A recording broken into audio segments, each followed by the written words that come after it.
Assalamu alaikum dear students. I hope you all are fine. I'm your chemistry teacher Professor Shahbaz. Students, आज हम discuss करने वाले हैं reactivity of carbonyl compound और साथ ही साथ हम acid catalyzed reaction and base catalyzed reaction को भी डिस्कस करेंगे. So let's move toward whiteboard. जी डियर स्टूडेंट्स, तो आज का जो हमारा लेक्चर होगा वो है रिएक्टिविटी ऑफ कार्बोनाइल ग्रुप. काफ़ी इंपॉर्टेंट लेक्चर है, आगे आने वाले टॉपिक्स के साथ ये लिंक करेगा. स्टूडेंट्स, कार्बोनाइल ग्रुप की रिएक्टिविटी को समझने से पहले हमें ये समझना पड़ेगा कि कार्बोनाइल ग्रुप्स जो हैं वो उनकी ज्योमेट्री और उनमें मौजूद नेचर ऑफ बॉन्ड्स किस तरह के हैं हम देखते हैं. सबसे पहले हमें कार्बोनाइल ग्रुप को बनाना है. Carbonyl group is consist on carbon double bond with oxygen. Now this is carbonyl group. Student, अगर आप इसमें कार्बन की बात करते हैं तो ये sp2 हाइब्रिडाइज्ड है, और अगर हम ऑक्सीजन की बात करते हैं तो ये भी sp2 हाइब्रिडाइज्ड है. सबसे पहले अगर हम इनका हाइब्रिडाइज्ड स्ट्रक्चर ड्रॉ करें तो वी ऑल नो डैट कि सेंट्रल कार्बन जो है डियर स्टूडेंट्स वो sp2 हाइब्रिडाइज्ड है. वैसे तो ये डिटेल से आपको चैप्टर 7 में टॉपिक हम ऑलरेडी पढ़ा के आए हैं. Central carbon is sp2 hybridized having 3 sp2 hybridized orbitals, जिनको मैंने ब्लैक कलर से शो किया है. और एक ऑर्बिटल इस कार्बन के पास ऐसा है जो स्टूडेंट्स अनहाइब्रिडाइज्ड है, जो मैंने रेड कलर से शो किया है. सिमिलरली इसी तरह से स्टूडेंट्स ऑक्सीजन के पास भी चूँकि sp2 हाइब्रिडाइजेशन है, उसके अंदर भी 3 ऑर्बिटल्स होंगे जो हाइब्रिडाइज्ड हैं, जो हम ब्लैक कलर से शो कर रहे हैं. और इसी तरह से ये 2 लोन पेयर यहाँ पे रहेंगे ऑक्सीजन के, ठीक है. और ऑक्सीजन के पास भी एक अनहाइब्रिडाइज्ड ऑर्बिटल रहेगा. अब वो जो अनहाइब्रिडाइज्ड ऑर्बिटल है स्टूडेंट्स वो साइड वाइज ओवरलैप करेगा, वी ऑल नो डैट. और साइड वाइज ओवरलैपिंग करने से जो बॉन्ड बनेगा वो कौन सा बॉन्ड होगा students? Pi bond. We can say that ये सिग्मा बॉन्ड है और ये कौन सा बॉन्ड है? पाई बॉन्ड है. मज़ीद अगर इसको आसान किया जाए तो now this is carbon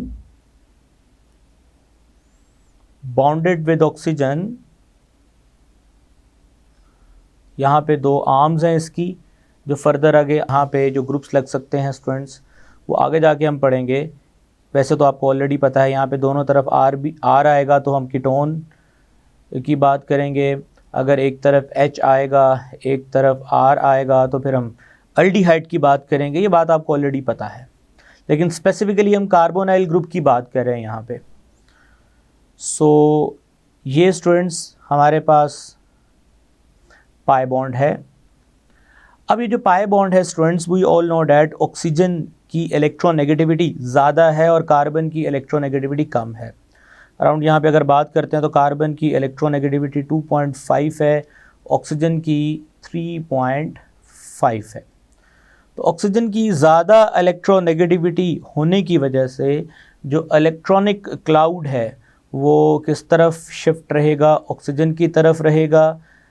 oxygen carry partial negative charge and this carbon carry partial positive charge.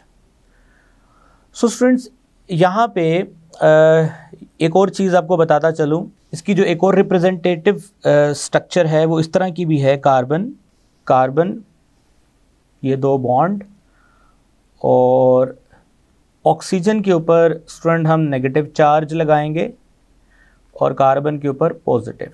क्यों? क्योंकि शिफ्ट ऑफ इलेक्ट्रॉन जो है वो टुवर्ड किसकी तरफ रहेगा? ऑक्सीजन की तरफ रहेगा ज़्यादा. ये इस तरह से भी हम इसको रिप्रेजेंट कर सकते हैं, इस तरह से भी रिप्रेजेंट कर सकते हैं. यूँ समझ लें ये दोनों इनकी रेजोनेटिंग स्ट्रक्चर्स हैं. अब चलते हैं स्टूडेंट्स, थोड़ा सा टेक्स्ट बुक का कंटेंट पढ़ लेते हैं. The carbonyl group has S bond and P bond. Students, यहाँ पे S और P रिप्रेजेंट कर रहे हैं sigma bond and pi bond. It better कि हम यहाँ पे इसका साइन लगाएं कि ये सिग्मा बॉन्ड है और स्टूडेंट ये जो है ये कौन सा बॉन्ड है? पाई बॉन्ड है. ठीक है, तो इसको इस तरह से रिप्रेजेंट करेंगे. तो कार्बोनाइल ग्रुप में जैसे कि आपने देखा एक सिग्मा बॉन्ड भी है और एक पाई बॉन्ड भी है, ठीक है। This can undergo addition reaction, क्योंकि आपको पता है जो डबल बॉन्ड की प्रेजेंस है, पाई बॉन्ड की प्रेजेंस है, वो एडिशन को फेवर करती है। ये चैप्टर 8 में आप पढ़ के आए हैं एडिशनल रिएक्शंस को। Most reagents react with carbonyl group by adding to it. As oxygen is more electronegative, it tends to attract the pi electron to itself. The attraction makes the carbonyl group a polar group, and the oxygen atom has a partial negative charge on it, is a nucleophilic, whereas the carbon atom has a partial positive charge, is a electrophilic. बहुत आसान बात कर रहा है, already हमें पता है कि ऑक्सीजन जो है ये न्यूक्लियोफिलिक सेंटर है बिकॉज इसके ऊपर नेगेटिव चार्ज है, और कार्बन जो है स्टूडेंट्स वो इलेक्ट्रोफिलिक सेंटर है, इलेक्ट्रोफिलिक सेंटर है क्योंकि उसके ऊपर क्या चार्ज है स्टूडेंट्स, पॉजिटिव चार्ज है, ठीक है। अब यहाँ पे इतना तो हमें समझ आ गया है। अब हम मूव करते हैं नेक्स्ट टेक्स्ट बुक के पैराग्राफ की तरफ। जी स्टूडेंट्स, नेक्स्ट पैराग्राफ को समझने से पहले अगेन हम इसको पहले हम इसकी डिटेल देखते हैं, फिर हम इसकी रीडिंग करते हैं। स्टूडेंट्स, इतना तो हमें समझ आ गया कि जो कार्बोनाइल ग्रुप है, कार्बोनाइल ग्रुप में अनइक्वल डिस्ट्रीब्यूशन है इलेक्ट्रॉन की। तो अनइक्वल डिस्ट्रीब्यूशन इलेक्ट्रॉन की है, उस वजह से वी कैन से डैट कि जो ऑक्सीजन है स्टूडेंट्स वो क्या कैरी करेगा, पार्शियल नेगेटिव, और कार्बन जो है वो क्या कैरी करेगा, पार्शियल पॉजिटिव। ये बात हमें पता है। अब यहाँ पे एक और बात आपको समझनी चाहिए कि जो ये पार्शियल पॉजिटिव एंड है, नाउ दिस इज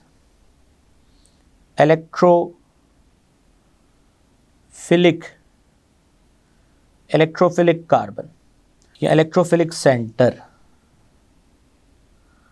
और ये ऑक्सीजन जो है ये न्यूक्लियोफिलिक सेंटर है, न्यूक्लियोफिलिक सेंटर। अब होगा क्या, लेट्स से हमारे पास एक रिएजेंट है HNU। अब ये जो स्टूडेंट्स न्यूक्लियोफाइल है डेफिनेटली ये क्या करेगा, ये इस कार्बन पर अटैक करेगा। तो स्टूडेंट्स जैसे ही ये कार्बन पर अटैक करेगा, तो कार्बन पर अटैक करने के बाद अगर आप थोड़ा नोटिस करो तो कार्बन के टोटल 1 2 3 4, और न्यूक्लियोफाइल के अटैक करने पे जब ये इलेक्ट्रॉन का पेयर कार्बन को मिलेगा तो 5 बॉन्ड बनेंगे। सो फिर ये जो पाई बॉन्ड है डेफिनेटली इसकी टेंडेंसी है ये ऑक्सीजन की तरफ शिफ्ट होगा। सो अगर मज़ीद थोड़ा सा इसको एक्सप्लोर किया जाए तो नेक्स्ट इसका जो स्ट्रक्चर है वो कुछ ऐसा होगा। कार्बन, ऑक्सीजन, और यहाँ पे स्टूडेंट्स न्यूक्लियोफाइल ऐड हो चुका है, ठीक है, और ऑक्सीजन के साथ क्या ऐड हो चुका है, हाइड्रोजन। सो हम कह सकते हैं this is adduct.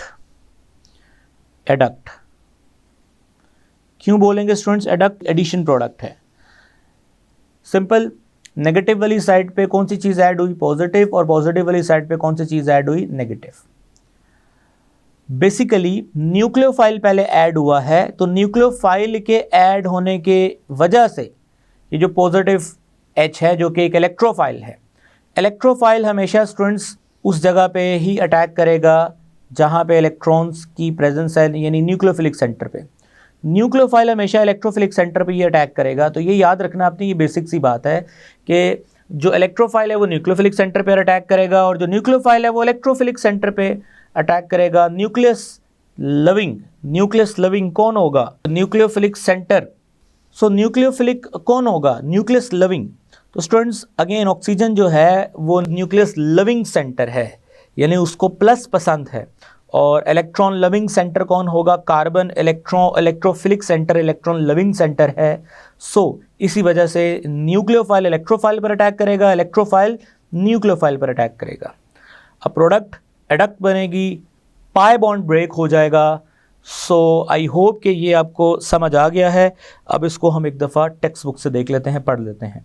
So students, nucleophilic addition reaction of aldehyde and ketones as a result of unsymmetrical electronic distribution about the carbonyl group.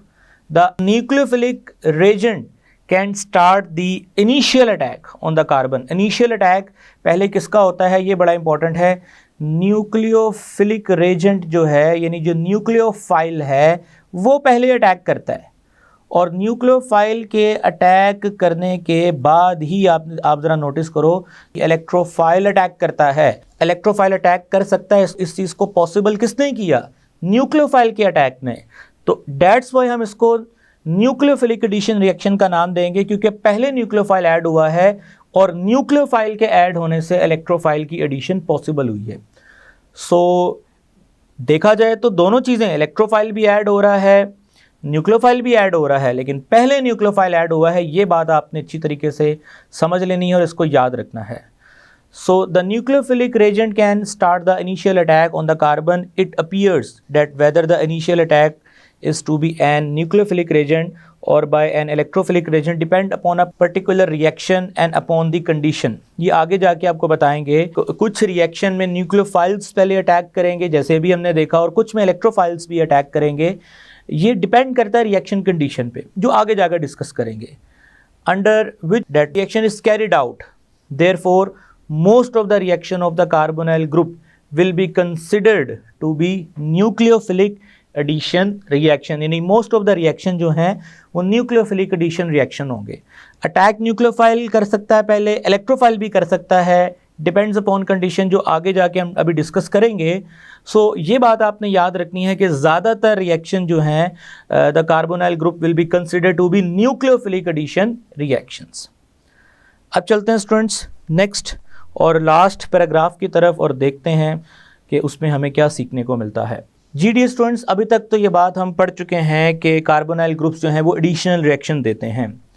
So carbonyl groups gives additional reaction. वैसे तो इस चैप्टर में आप इसके रिडक्शन एंड ऑक्सीडेशन रिएक्शन भी पढ़ोगे, लेकिन characteristic reaction जो है इसके एडिशनल रिएक्शंस है. अब ये दो तरह से हम करवा सकते हैं. एक है जी बेस कैटलाइज और दूसरे हैं एसिड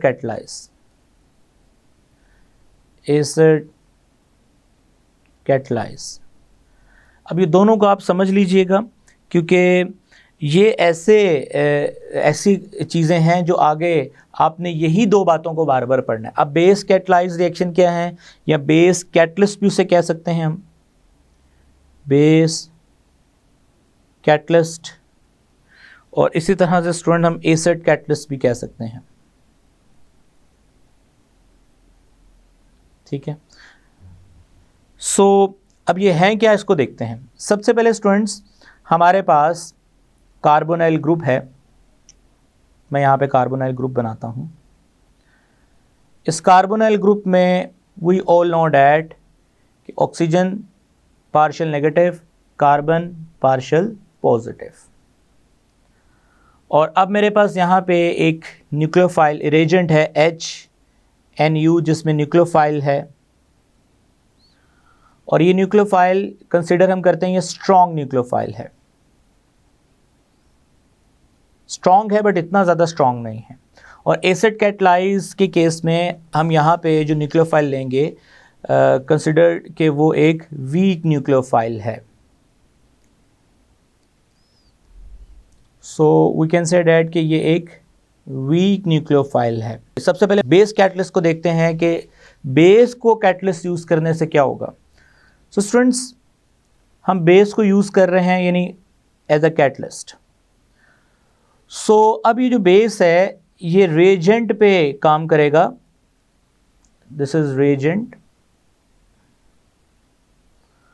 और रेजेंट पे क्या काम करेगा, H+ को निकालेगा, और ये जो न्यूक्लियोफाइल है इस पे पार्शियल नेगेटिव चार्ज है.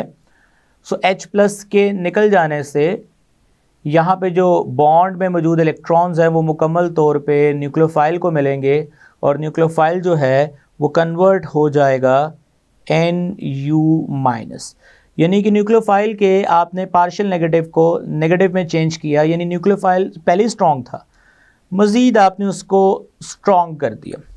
अब ये स्ट्रॉन्ग न्यूक्लियोफाइल जो है ये जाकर कार्बन पर स्टूडेंट क्या करेगा, अटैक करेगा।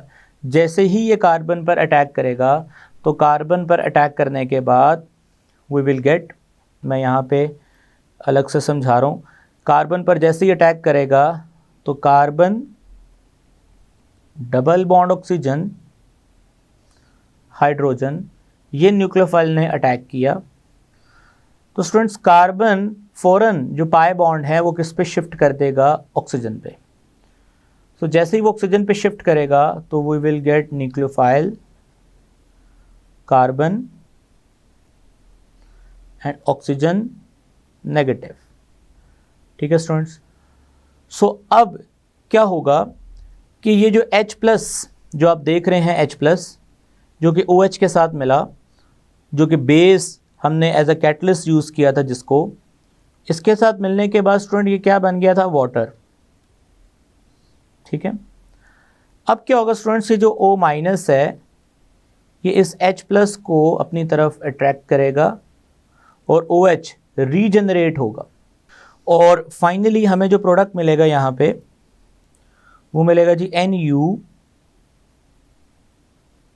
Carbon OH।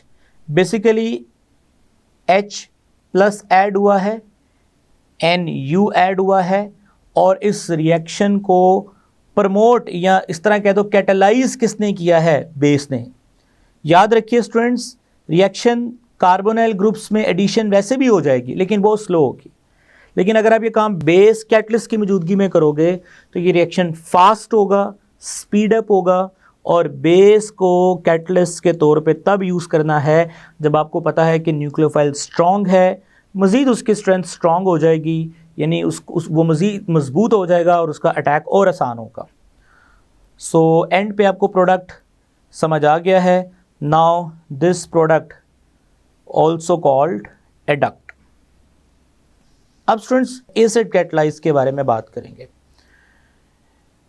Students acid catalyse या एसिड कैटलिस्ट में क्या होगा, एसिड कैटलिस्ट में हम एसिड को एज अ कैटलिस्ट यूज़ करेंगे और H+।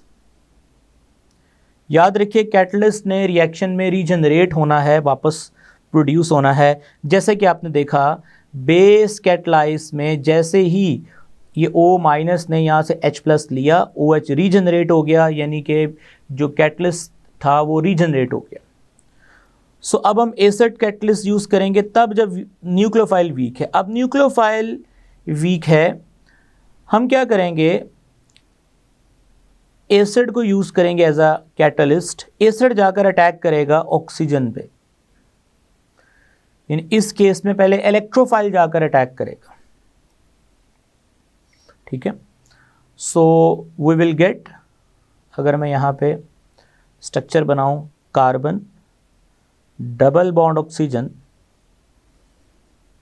और ये जो H+ है स्टूडेंट्स ये अटैक करेगा ऑक्सीजन के लॉन पेयर्स को अपनी तरफ ड्रैग करेगा, जिससे ऑक्सीजन पे क्या चार्ज आएगा, पॉजिटिव, जिससे क्या होगा वो पाई बॉन्ड आगे शिफ्ट करेगा और फाइनली स्ट्रक्चर में क्या तब्दीली आएगी स्टूडेंट, फाइनली स्ट्रक्चर में तब्दीली आएगी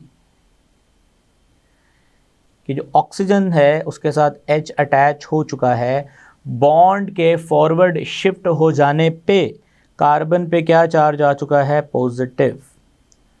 सो हमने कार्बन के पार्शियल पॉजिटिव चार्ज को पॉजिटिव चार्ज पे कन्वर्ट कर दिया, यानी यहाँ पे जो कैटलिस्ट है न्यूक्लियोफाइल पे एक्ट नहीं कर रहा बल्कि कार्बोनाइल ग्रुप पर एक्ट करेगा और कार्बोनाइल ग्रुप पे इस तरह से रिएक्शन परफॉर्म करेगा। सो कार्बन का जो पार्शियल पॉजिटिव चार्ज है वो स्टूडेंट्स चेंज होगा पॉजिटिव चार्ज के अंदर, यानी आपने किया क्या है कि कार्बन का इलेक्ट्रोफिलिक करैक्टर इंक्रीज कर दिया है। So by using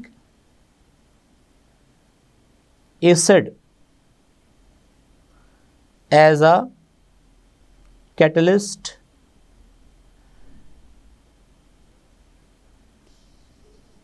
we will increase the electrophilic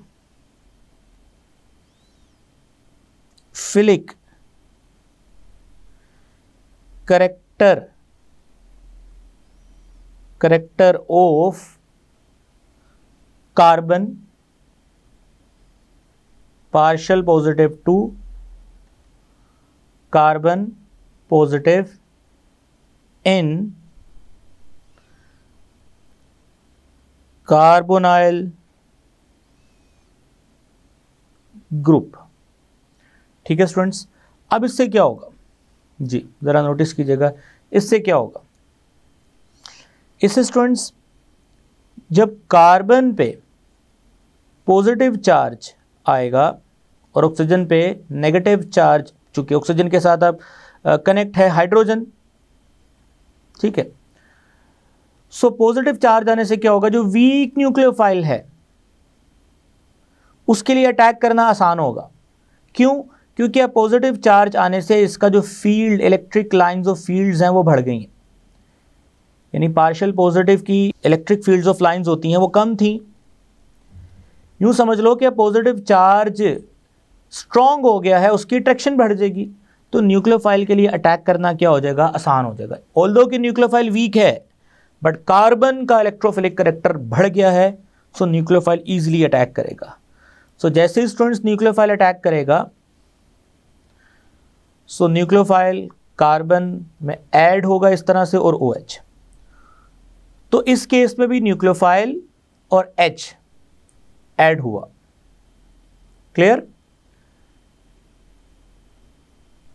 अब यहां पे स्टूडेंट्स मैं आपको एक एक्स्ट्रा चीज बताना चाहता हूं कि हमारी टेक्स्ट बुक में जो एसिड कैटलाइज या एसिड कैटलिस्ट समझाया गया है उसमें वीक न्यूक्लियोफाइल को खाली इस तरह से रिप्रेजेंट किया गया है, हालांकि इसके साथ भी H आ सकता है। सो यही H बाद में रीजनरेट होता है और जो कैटालिटिक साइकिल है उसको फिर चलाता है। कहने का मतलब यह है कि ये H+ तो यहाँ यूटिलाइज हो गया था, लेकिन जब एंड पे न्यूक्लियोफाइल, यही न्यूक्लियोफाइल जब एंड पर अटैक करेगा तो डेफिनेटली अटैक करने के बाद अपने साथ लगा हुआ H+ क्या कर देगा, आज़ाद कर देगा, जो कि रीजनरेट हो गया और ये कैटालिटिक साइकिल को, यानी नेक्स्ट साइकिल, यानी नेक्स्ट रिएक्शन का जो साइकिल है उसमें ये एज अ कैटलिस्ट H+ फिर से काम करेगा। तो अगर आप स्टूडेंट्स बेस कैटलाइज का प्रोडक्ट देखें और एसिड कैटलाइज का प्रोडक्ट देखें तो सेम है, दोनों के अंदर एडिशन हुई है। और एडिशन अब आपको समझ आ गया, दो तरह की है, acid catalyst and base catalyst. Acid catalyst का यूज़ करते हैं, बेस कैटलिस्ट। ये H+ का जिक्र बेस कैटलिस्ट की मौजूदगी में तो है, लेकिन एसिड कैटलिस्ट की मौजूदगी में नहीं था, तो इसलिए मैंने इसको एंड पे बताया। अब हम स्टूडेंट्स टेक्स्ट बुक का कंटेंट पढ़ लेते हैं। जी स्टूडेंट्स, तो in these reaction of aldehydes and ketones the negative part of the reagent, negative part किसके साथ कंबाइन हुआ, इलेक्ट्रोफिलिक कार्बन के साथ of carbonyl group, where as the positive part which is usually hydrogen goes to oxygen. दोनों cases में आपने देखा the nucleophilic oxygen. Addition reaction of carbonyl groups are catalysed by basis और acid. ठीक है students, remember that whether the addition is base catalyzed and acid catalyzed, the adduct is the same। जैसे आपने देखा कि बेस कैटलाइज्ड हो या acid catalysed हो, जो एडक्ट है वो दोनों का यानी एडिशनल प्रोडक्ट एंड पे क्या रहेगी, same. The base catalyst increase the nucleophilic character of the reagent, जैसे आपने पढ़ा बेस ने न्यूक्लियोफिलिक रेजेंट के करेक्टर को बढ़ाया, while an acid catalyst promote the nucleophilic attack by increasing the positive character of electrophilic character of the carbonyl atom। ये दोनों बातें मैंने आपको डिटेल से बता दी। आई होप स्टूडेंट्स कि आज के इस लेक्चर में आपको अच्छे से समझ आ गया है एसिड कैटलाइज्ड और बेस कैटलाइज्ड। इंशाल्लाह स्टूडेंट्स आने वाले लेक्चर्स में हम बेस कैटलाइज को यूज़ करते हुए इसके रिएक्शंस पढ़ेंगे, देन एसिड कैटलाइज को यूज़ करते हुए उसके रिएक्शन पढ़ेंगे। वैसे हमारे सिलेबस में 6 रिएक्शंस हैं जो बेस कैटलाइज यानी बेस कैटलिस्ट की वजह से होंगे, और 3 रिएक्शन हैं जो एसिड कैटलिस्ट की वजह से होंगे। और इंशाल्लाह ताला स्टूडेंट्स नेक्स्ट लेक्चर में मुलाकात होगी, तब तक के लिए मुझे इजाज़त दें। टेक केयर, अल्लाह हाफ़िज़।